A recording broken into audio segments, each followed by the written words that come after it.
lucky and you're right on the right day, you can clamber up in the ice and pick up the object exactly where it melted out. A mysterious story of ancient humans is melting out of the ice. This type of artifact, this is going to be more than 1,000 years old. In northern Canada, the frontier of archaeology and climate change. We're not getting just the stone, we're getting the whole weapon. And we were absolutely flabbergasted. My mind immediately goes to what's the story behind it? Wow. How old do you think that is? Well, But the surprises don't stop with the artifacts. You now have a human being. I mean, this could be, your relative. Prehistoric secrets frozen in time until now. Oh my God. isn't that something?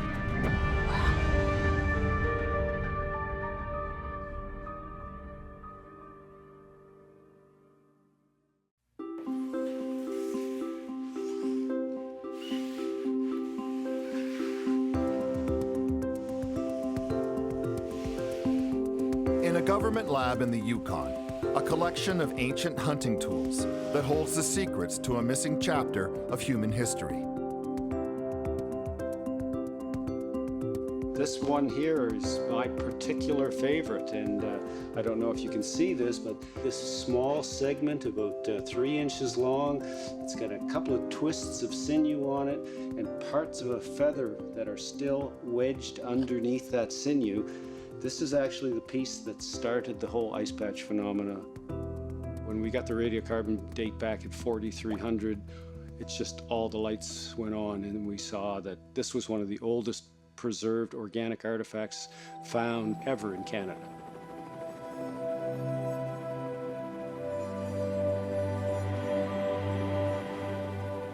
Organic artifacts, that's the key.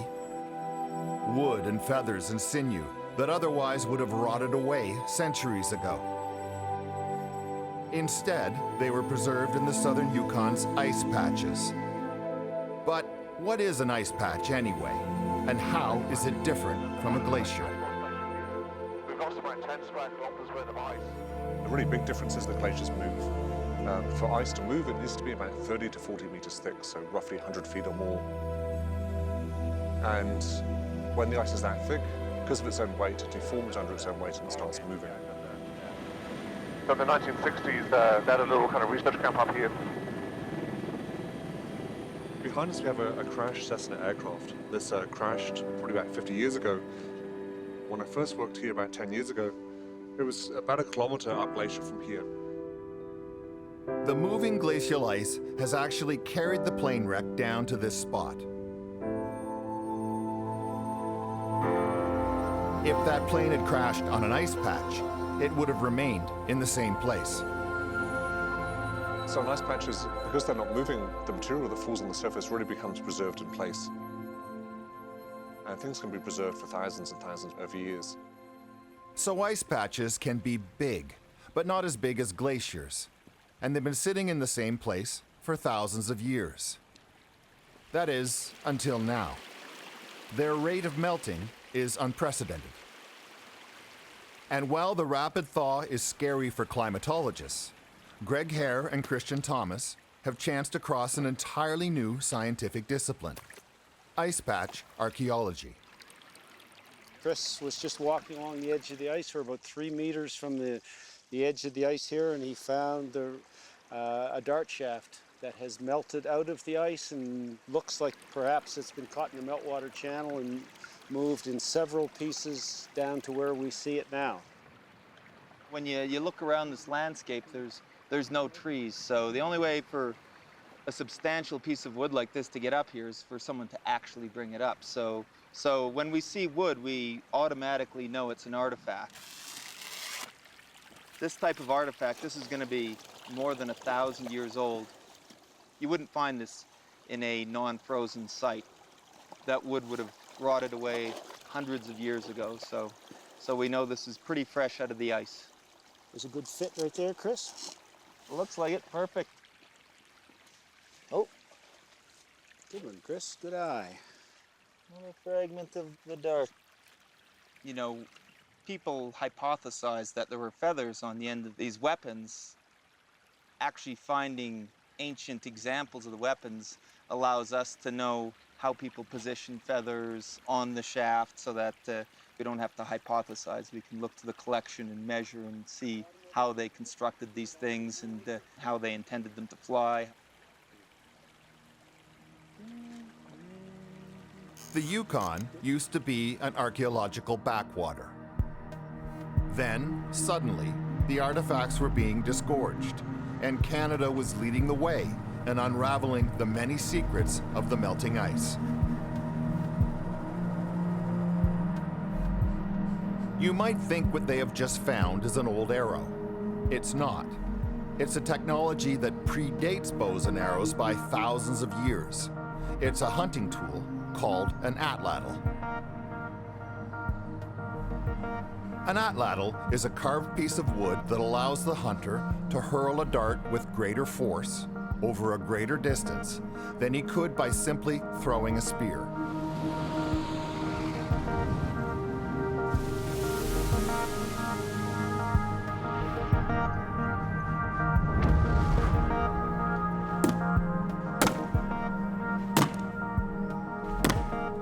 This is where members of the World Atlatl Association meet to compete and see how well they can compare to other throwers. There are actually atlatl leagues around the world, but most of the best dart throwers are here. Ryan Grossmeyer is an engineer at the University of Missouri. Grossmeyer has taken the dimensions of those ancient wooden atlatl shafts found in the Yukon and made exact replicas to study how effective they were as hunting tools. These are all accurate replicas of individual darts that have been recovered from ice patches on mountaintops. When they're thrown, atlatl darts have to flex a lot to fly properly. The dart shafts wobble wildly in the air from the force of the throw, but then, amazingly, find their mark on the target. The feathers are important for keeping the dart flying straight. When you apply force to the back end of the dart, it can cause the dart to spin around like this. The feathers are what start the dart spinning and cause the back end to stay behind the front end. Otherwise, you can have the dart spin around in flight. These darts from the Yukon are actually very sophisticated. They are more sophisticated, in fact, than any modern dart that modern competitors are throwing. This would have taken a lot of time to do with stone tools, but I think it was integral to how these fly accurately.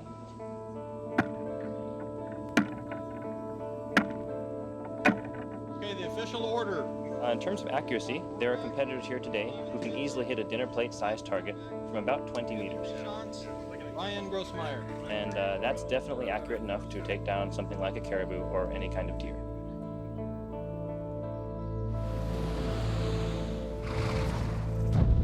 In my mind, I envision, say, half a dozen hunters in pursuit of a herd of caribou. One or two get hit by the darts. And meanwhile, the darts that missed the mark perhaps got buried in the snow and then incorporated into the ice. So it's like a giant deep freeze. Anything that's been lost either on the ice or at the edge of the ice or happened to die around the ice often becomes entombed in the ice for hundreds or thousands of years. And we happen to be in the decade or in the century that ice is melting. We don't know how old this particular ice patch is. The oldest thing we found from here, I think, is 900 years old.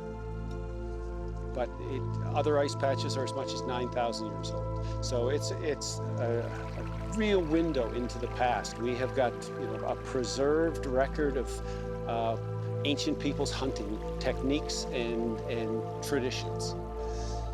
Looks like what we got here is maybe a swan or goose leg bone that's been split, and one end of it's been ground into a point, likely used as an awl for punching holes in leather and materials for repairing objects. My mind immediately goes to what's the story behind it? Because I've got a storyteller mom.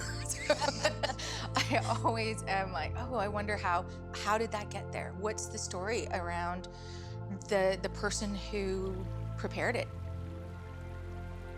So this is definitely the first time I think we found an awl on an ice patch. It's one of the first times we found a non-projectile point on an ice patch. Huh. That's a beauty. Is it a woman's tool or a man's tool? Is it a, how did they lose it? In this valley here or this next one over there? This is Friday Creek, which runs down into this area. The artifacts are telling a story that the elders heard about from their grandparents, that these mountains were once overrun with caribou. We're at the ridge between the Friday and Alligator ice patches. And this is a stone hunting blind. That's one of a series of 7 blinds that run along the crest of this ridge.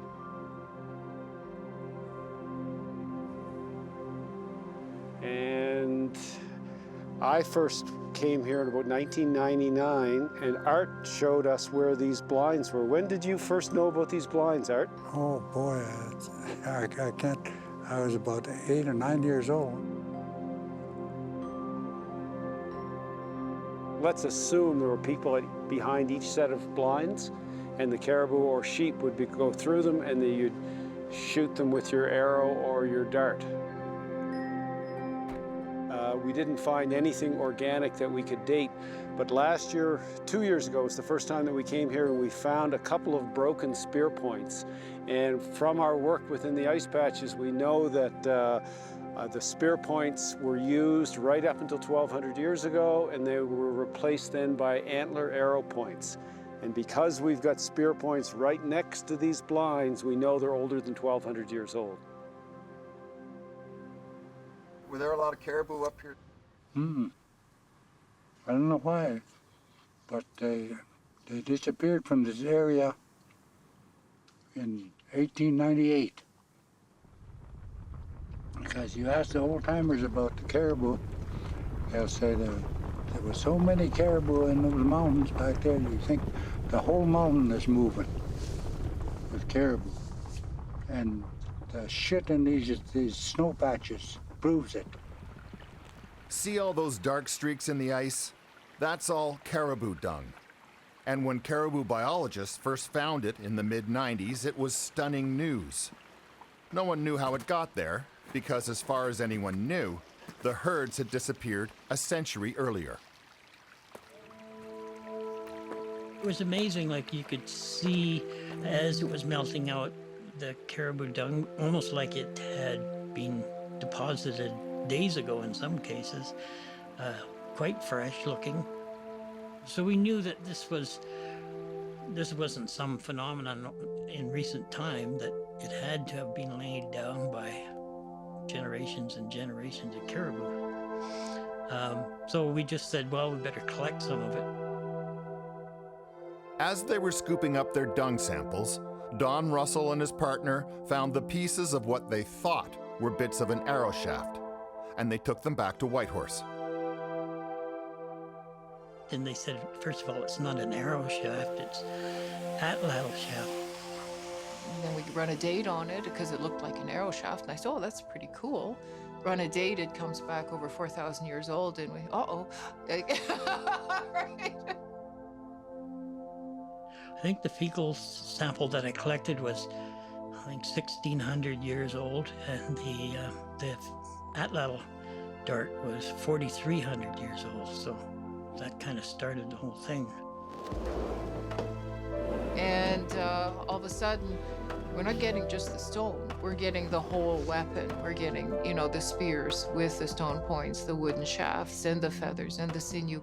We're getting the arrow shafts with the feathers and sinew and the ochre on them. And we're seeing for the very first time as archaeologists the whole weapon.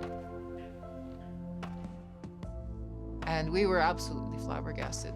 We've never had access to that knowledge before, right? It was, you know, what we could learn from talking to the elders about life in the old days.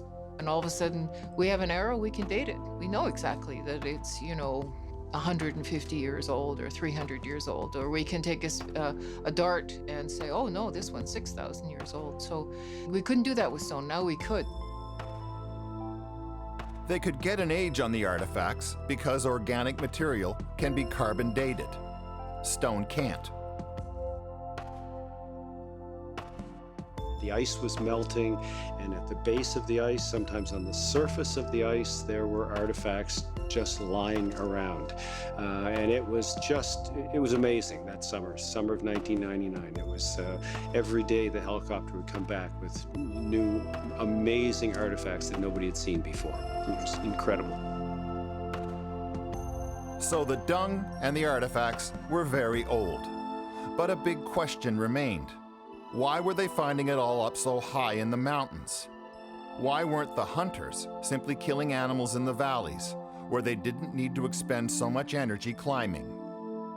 It turns out they were hiking up to where their prey was finding relief from the summer heat.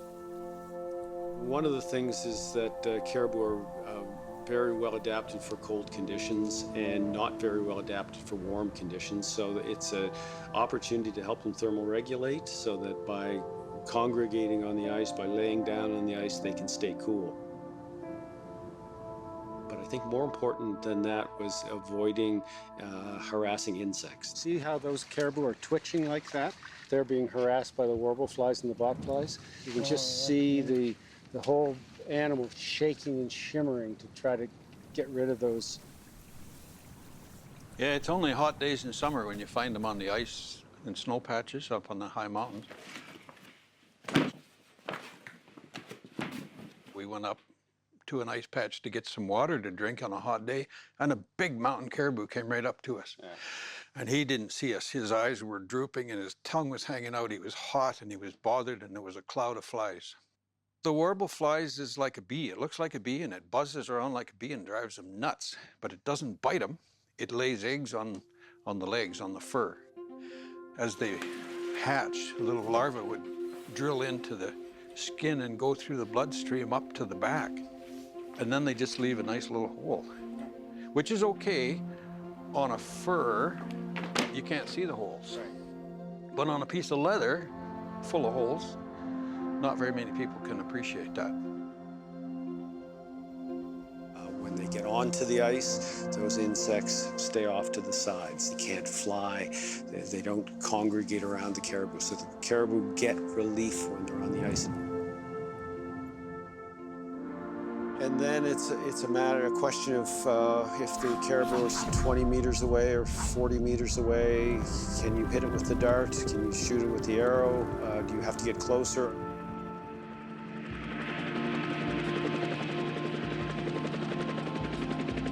I said, holy, that's a long ways to throw a spear, or a long ways to throw an addle.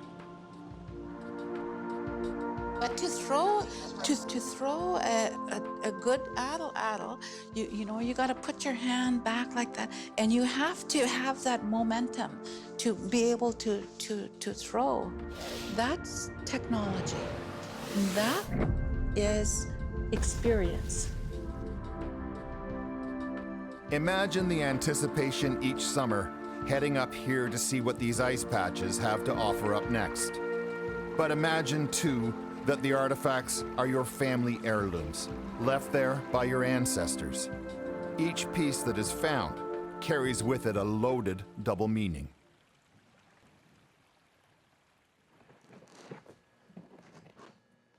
This is one of our, I suppose, most illustrious artifacts. It's a moccasin that was found at the Gladstone Ice Patch a number of years ago, and it was only through the efforts of our conservator that it was determined that it was actually a moccasin. She spent hundreds of hours conserving this material. She said it was like working with wet toilet paper, trying to put this on a mount and get the right shape and everything, and it slowly emerged that this was a moccasin.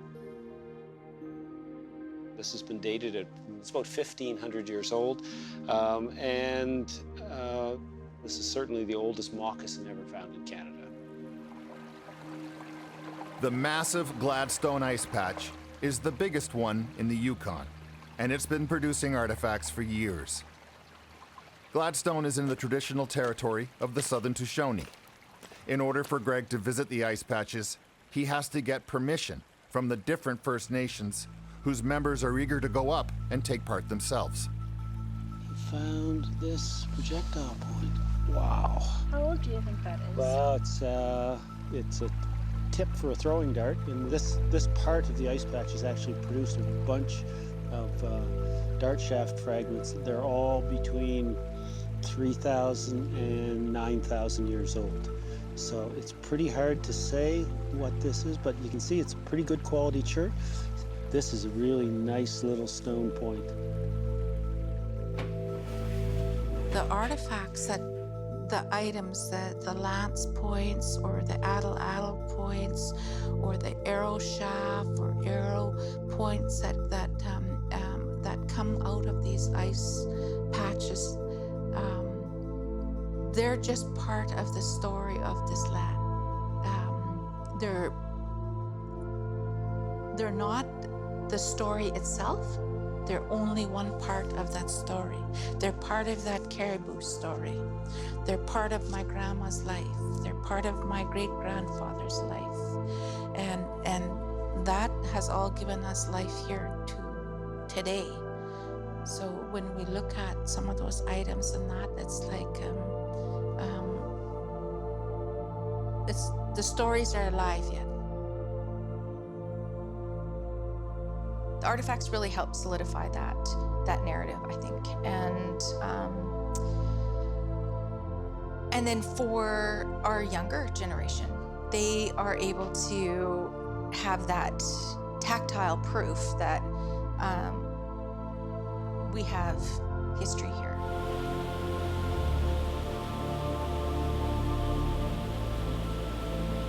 Tactile proof.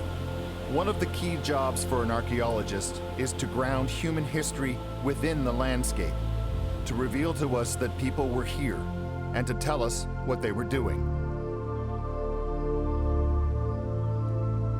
This is central Norway. That petroglyph carved into the rock depicts a reindeer, a first cousin to the caribou of North America. Experts think this was etched into stone 6,000 years ago, and tells a story of how important reindeer were to the people who hunted this land.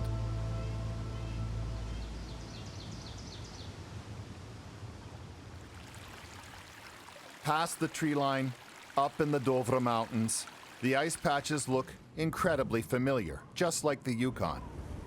They, too, are melting, revealing their own secrets.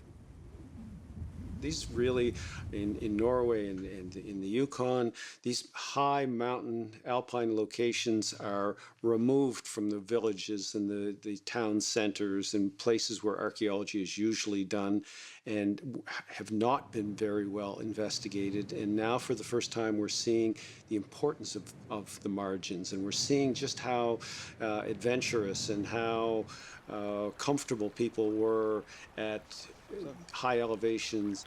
There's one piece of shaft here. Why? This one is hard to say.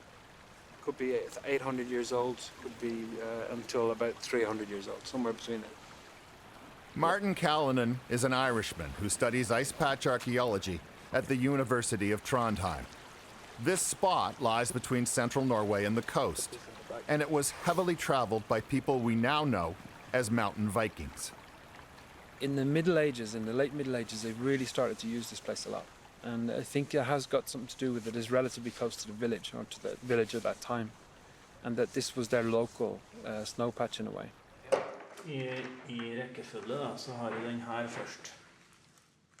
Martin ends up getting a lot of his artifacts from trusted local collectors who know what to look for. Tor Breton is a park ranger with a keen eye for spotting new items in the meltwater. He and his colleague Ingolf Rotve meet Martin in the Opto Park's office to unveil their latest finds. That's wonderful. Yeah. When you see the arrow and realizes, it's an arrow, it's like hard to describe. It feels like an electrical shock in a good way. And at first you say, oh, that's an arrow shaft. Can I find the arrowhead? Where's the rest of it? Oh, yes, it's complete. This is wonderful. I found at least 47 different artifacts, arrows or pieces of bows, found over several years in small fragments. So maybe 250 different pieces from arrows or bows. I found it. It was like this when I found it. When I tried to lift it, it broke. To me, that tells a story about my ancestors. It was my ancestors who did hunt up there, and I'm also a reindeer hunter, and on a warm day, I would hunt on an ice patch. So this shaft melted out and was found about in the middle of the snow patch. Sånn midt på. Yeah. Found in different fragments, but as you can see, they fit together. And there's nice preservation on this. We have the knock at the back, which the archer would have held when he released the string from the bow. The last person to touch this arrow before Ingolf found it on Thursday was probably the hunter 16 or 1800 years ago, as he released the arrow hunting. And the question is whether they belong together, and this is part of the fragments game. If it doesn't fit, we're going to have to go back there and look again for the. But I think it fits, but I don't dare. Get the hammer. Wonderful. Nye funnet det. One of the things that's difficult about the snow patch archaeology is that the ice patches, they go from being heaven for old objects, frozen in ice, stable, and it's the perfect environment for organic material like wood or bone or antler. 12 millimeter. But the moment the objects come out of the ice, then it becomes hell, because then it's very important to get to secure the objects straight away. Once they are thawed, the wooden artifacts are damp, even soggy. They'll need to be dried out and then treated with preservatives. In a burial ground near Vong in Norway, these mounds mark graves from the Viking era. Archaeologists estimate that there are between 750 and 800 people buried here, going as far back as 1,500 years ago. The thing to remember is that the people that lived here in Scandinavia during the Viking Age, they also were farmers, hunters. They worked in the landscape around them. And some of the arrows that we find on the snow patches, they may have belonged to the people that are lying in the graves here. In fact, we find arrowheads in the graves, in some of the graves. They're exactly like the arrows that we find on the ice patches as they melt. Well, not exactly. The metal hunting points recovered from the Viking graves are corroded by chemical elements in the soil. You can get an idea of what they would have looked like when they were new from their shape. But when you see a similar point recovered from the ice where those chemical elements aren't present, well, just look at it. It's pristine. It was found early in the morning, and the way the light was shining on the snow patch, and it just really had melted straight out of the ice. It's almost as if the hunter was there the day before and had lost it. So it actually sort of captures what ice patch archaeology is about, just trying to be there at the right time and save the object as best we can. A metal point is something they dearly love to find in the Yukon, but that artifact hasn't turned up there yet. The key strategy in both places is to be ready, to spend the summers keeping an eye out for what gets offered up next. What we're seeing here is a little knob at the top where the bow would have been stringed, and we can see a fragment of the arm of the bow.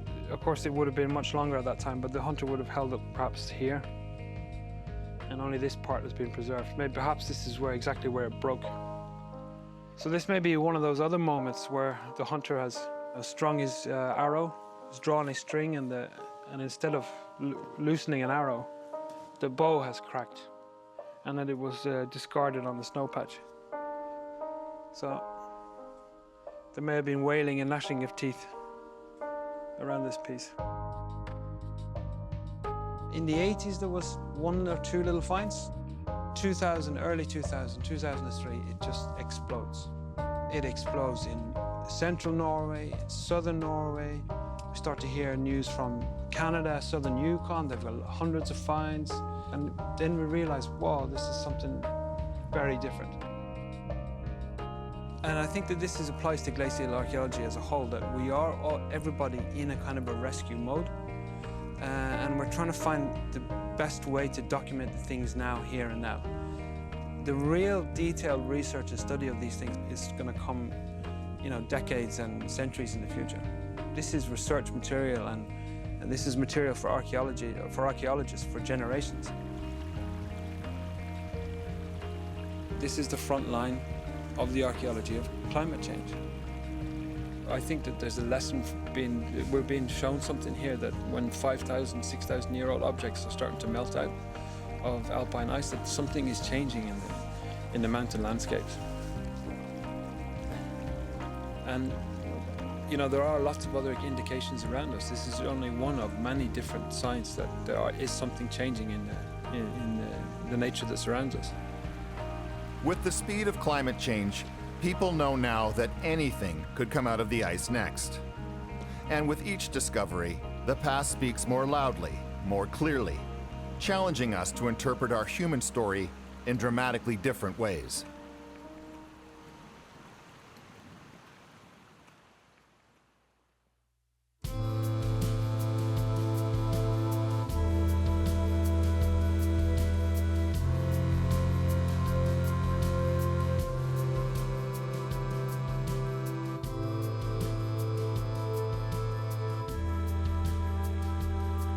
The significance of finding even bones that you're not sure if it came from last year's hunt or 40 years ago the hunt is that the ice that persists up here preserves everything.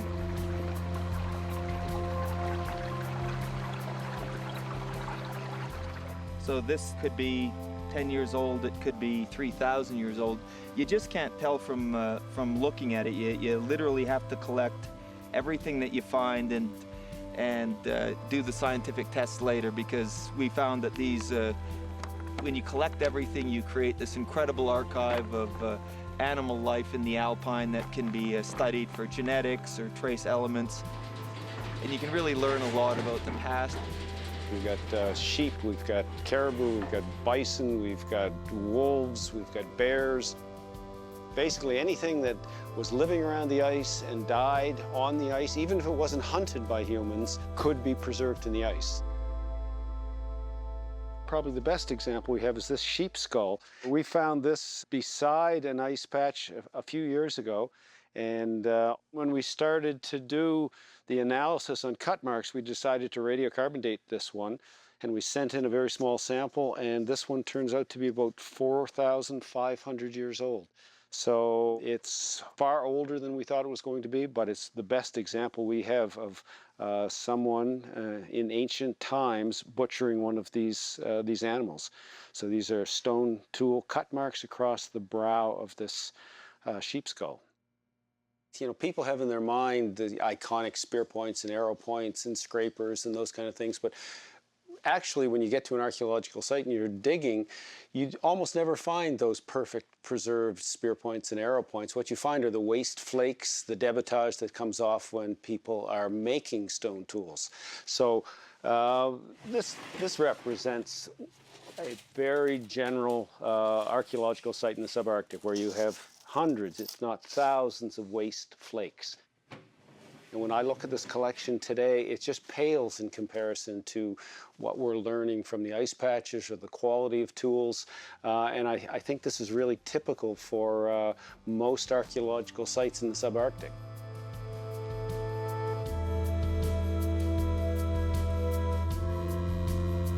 We're at the Gladstone Ice Patch, and Sheila just found another stone spear point. You can see it is, you know, that's either basalt or dacite. Another day, another historic find. Yeah, it's within that range. This time, it's the stone hunting point from the tip of an atlatl. You're getting a better, your eyes starting to get trained. Greg Hare is with college student Nansana Murphy, a member of the Champagne-Aishihik First Nation. Yeah, it really stands out, the colors. And with anthropologist Sheila Greer. And you could shape it. The old people knew what they were doing. They chose rock that they could shape. I have seen somebody personally pick up a stone tool and go, you mean this is made by my ancestors? And you go, yeah. I don't know, it's crazy. I love it. It's so cool to know that this has been here for like hundreds of years and you're just seeing it now. For much of the 20th century, the residential school era cut First Nations children off from their relationship to the land. I was 5 when I was taken from family and that here. I don't know if people really realize what kind of impact that had on communities. The discovery of that first artifact in 1997 coincided with the Yukon native culture beginning to find itself again. Hardly anyone was doing traditional carving, and there were no traditional dancers like the Kwäday troupe. Now look. Preserving culture and a connection to the land are one and the same. For those young people now that are going to be the caretakers, they're the ones that are going to look after the land, they have to know where they come from.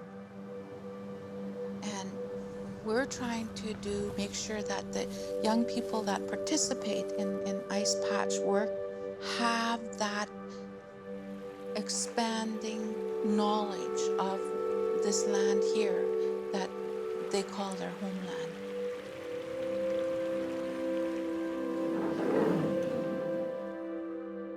Like you can feel it viscerally right through your body when you're picking up a piece, and it's like, whoa.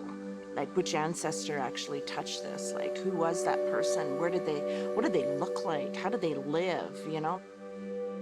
It's not just an artifact. It is a piece of who you are. 25 years ago, no kids in the Yukon would have known what an atlatl was, or a throwing dart. And today, if you go around to almost any school in the Yukon, all the kids know what a throwing dart is or an atlatl is. They know how to make them, they know how to throw them. And that's a cultural shift that has just taken place in 20 years.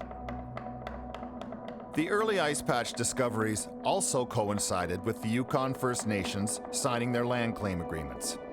It gave them power, and it gave them a say in how heritage would be handled and interpreted. And then, in 1999, this happened.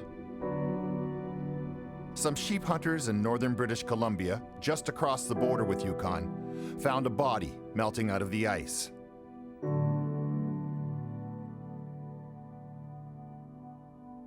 Scattered pieces of his belongings, including his spruce root hat, his gopher skin robe, a bag of tools and various wooden implements, indicated that this was no recent casualty. You now have a human being. You now have a relative. And that really struck home to the community. And, you know, like, you want to know who this person is. You really want to find out. I mean, this could be, you know, your relative, and you really need to know. It's beautifully made, not just finely made, it's gorgeous. We really had to get into the driver's seat. We really had to, as a First Nation, we really had to get control.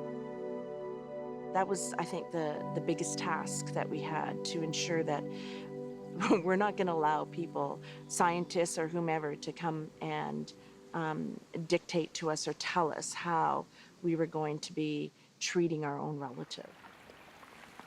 Since the early 90s, people around the world have been finding bodies melting out of the ice. Lost climbers, hikers, 2 soldiers missing since the First World War, and Ötzi. Ötzi is world famous, a 3,300-year-old iceman who has been studied ever since he thawed out of the Alps in 1991. One thing about Ötzi, though, no indigenous group ever claimed him as their own. It was a different story in North America. Take the 9,000-year-old skeleton of Kennewick Man. A bitter fight ensued in Washington state over who should have control of his remains, the government or the First Nations. No one in the Yukon or BC wanted a repeat of that. You know, everybody had a sort of bad taste in their mouth from the Kennewick Man situation. Champion Aishihik and the BC government were able to come to a resolution that allowed science to take place and still honor the cultural values. A resolution born out of compromise, not only with the scientists, but also within the First Nations communities. There were people who felt it was a bad idea to disturb the remains of this man, whoever he was. Even now, images of the body cannot be shown because of sensitivities and respect for the dead. I think the biggest lesson for the community is that I need to honor what my ancestors, have taught me. So they gave this lost man a name, Kwäday Dän Ts'ìnchi, Southern Shoshone for long ago man found. And then they told the scientists from the BC government that they could study his remains and belongings, but only for a year. You know, science had their results out of the project, but also the rights and the respect for other people's beliefs or the First Nations beliefs, and they've also been respected in the process too. So this balance or this compromise agreement, to me, it seems to me from the outside at least to be a very Canadian solution to a Canadian situation. And we knew from the very beginning, at the end, it would be cremated. So we really tried to take the best samples we could and do the best analysis we could at that time. We were really surprised when we looked at his bone, which gives you sort of a 10-year record of diet, of all these breakfast, lunches, and dinners over 10 years, and it was almost entirely marine diet. So it looks like that he would have been spending most of his time on the coast. The scientists managed to isolate Kwäday Dän Ts'ìnchi's mitochondrial DNA and determined that he was connected to native groups from the Pacific Northwest. See feathers here. I mean, given the radiocarbon dates suggest that, you know, he's somewhere between 200 and 300 years old, it makes sense that he would be related to people. And that was the height of the trade between the coastal Tlingit and the interior Athabascans was in that period of time. So people were back and forth a lot. For many people, that was a really profound discovery and made the importance of Kwäday that much more significant.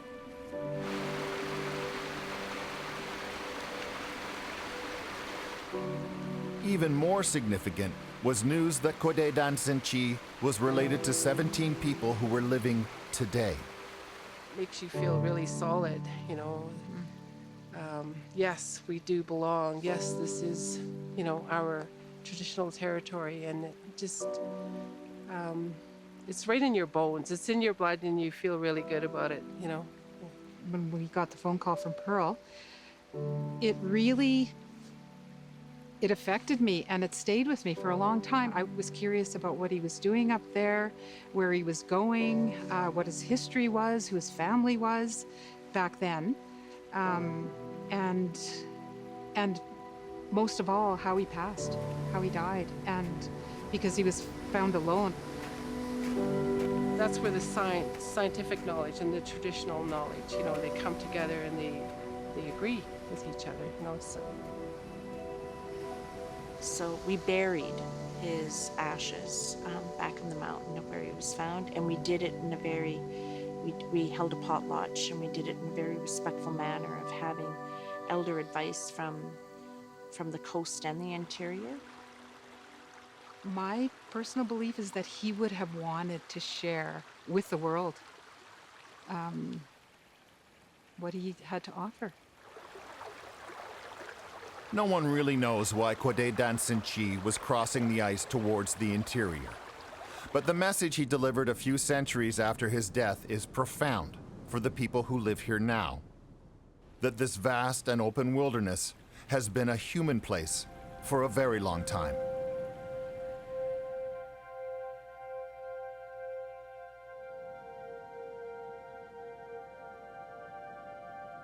Huddled into an overlook at Snøhetta, Norwegian hikers learn about the animals up in their local mountains and how ancient hunters headed up to the ice. But the story gets more complex in the traditional territory of the southern Sami people. They were reindeer herders, and their history here goes back thousands of years. Martin Callanan is just laying the groundwork to start searching the Sami ice patches. No artifacts yet, but it's early days. The story of the Sami is almost identical to government treatment of the Yukon native people. So they had a really strong policy making the Sami children go to boarding schools, had to speak Norwegian, and they only learned Norwegian in schools. And they had teachers coming from the south, being teachers in this area, and it was forbidden actually to teach in the Sami language. Ice Patch Mountain. So these Sami are hoping archaeology can help them reclaim part of their culture. I think that there will come older things in the ice that we haven't seen before.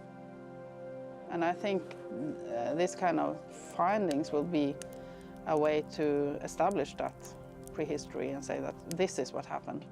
It will be a way of reclaiming history. I think it would be very important to have something to say that, look, this is my story. The story in this area is long. It's a multi-ethnic context. It's not the one group over the other.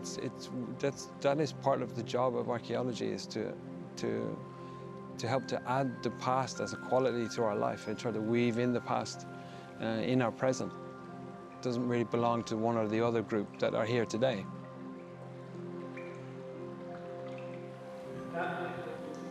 The point of that for me is that if you come there from a Norwegian ethnicity, you see that, aha, this is my past.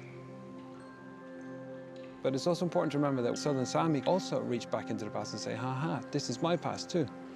And they have the same feeling of belonging and the deep time to this landscape as the Norwegian visitors have as well.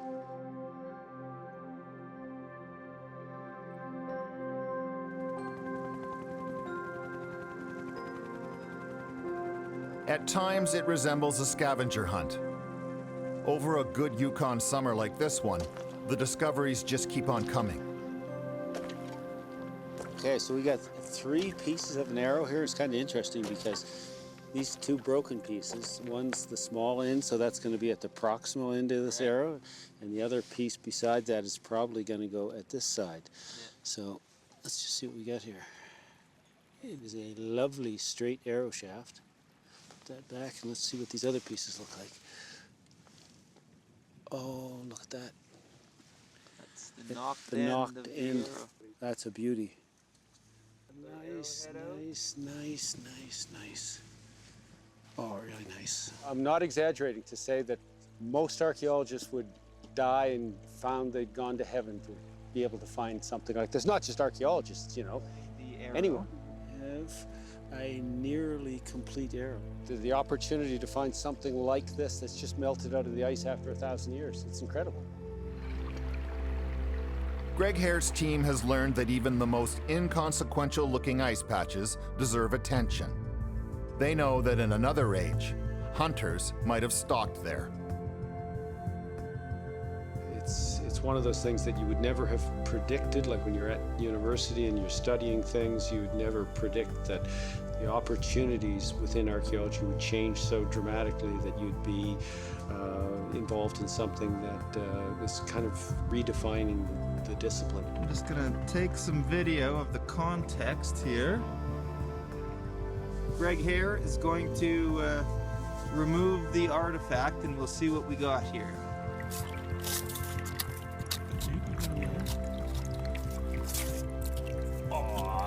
Oh, whoa, it's got an end blade on the end and there's sinew binding the end blade to it. Wow. A massive copper point attached to the end of the caribou antler arrowhead. With feathers. Is that a feather? All right, see what you got. Okay. It looks like it could be another stick. It has that general shape. What do we got here? Oh my God. Yeah. Oh my God. Isn't that something? Wow. Yeah. That's amazing. Isn't that something? Oh my goodness. Oh, it's perfect. It was seeing the full barbed antler point with a copper end blade. That's something we haven't seen before here in the Yukon. It's just a perfect piece. And yes, we finally have one. Oh my God, that is stunning. Isn't that is something? Just beautiful. Wow.